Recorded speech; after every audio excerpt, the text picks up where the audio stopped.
Bismillahirrahmanirrahim. Assalomu alaykum va rahmatullohi va barakatuh.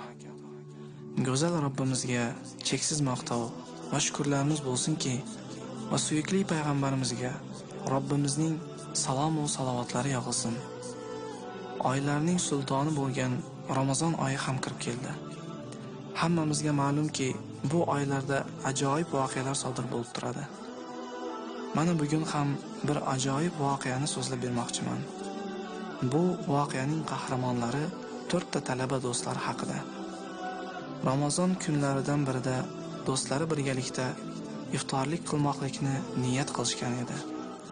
Lekin ularning ichida Umar ismli do'sti kelmay qolgan edi. Ular iftorlik taomini tanovul qilib bo'lganidan keyin ertaga Umarning uyiga xabar bermay boramiz deya bir fikrga kelishdi.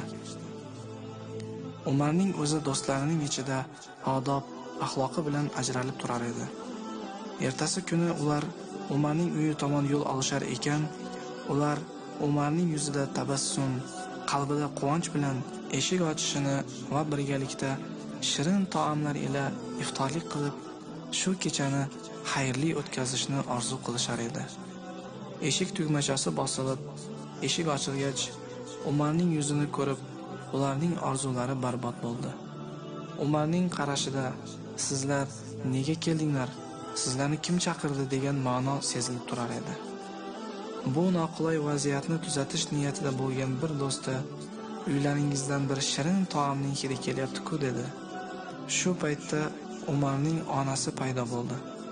Onasini ko'rgan Umar uyalgan va qisilgan holatda aytdiki, "Onajon, bu mening do'stlarim. Ular bizlarni yo'qlab iftorlik qilishgani kelishibdi." Onasi ularni hurmat va ehtirom bilan uyga taklif qildi. Uyga kirgan do'stlari ne ko'z bilan ko'rsinki, xonada eski gilamning ustida xontaxta o'rniga oddiy taxta, taxtaning ustida bir laganchada makaron va burda nonlardan o'zga hech narsa yo'q edi. Atrofida esa 2 yosh bolacha o'tirar edi. Mehmonlarni ko'rgan bolakaylar har tarafga qochib ketishgan edi. Balki ular ustidagi eski va yirtiq kiyimlaridan uyalishar edi. Iftorlik vaqti ham kirib keldi. Rozador do'stlari kelganidan pushaymon bo'lib, har bir yutgan luqmasi go'yoki tomoqlarni qirib o'tayotganday edi. Nima qilib qo'ydik? Nega keldik? Kerak emas edi kabi iboralar xayollarini tark etmasdi. Lekin kech edi. Umarning onasi yana bir bora mehmonlarning ko'nglini olish uchun, aslida men qiyma olib bugun shirin taom pishirmoqchi edim, lekin vaqt yo'qligidan ulgura olmadim deb o'z holini bayon etdi. Buni eshitgan bolakay, nahotki bizning uyimizda shu narsalar bo'lsa-ya deb yugurib borib muzlatgichni ochib qaradi. Ammo hech narsa topmagach, eshikni g'azablangan holda yopdi-da, dasturxonga qaytib, ko'z yoshlari bilan onasiga qaradi. Bu kechada sodir bo'lgan voqealar do'stlarining xayollaridan chiqmasdi. Ular do'stining uyiga bayramga ketayotganday borishib, qaytar vaqtida xuddi janozadan kelayotgan kabi xomush holda qaytishdi.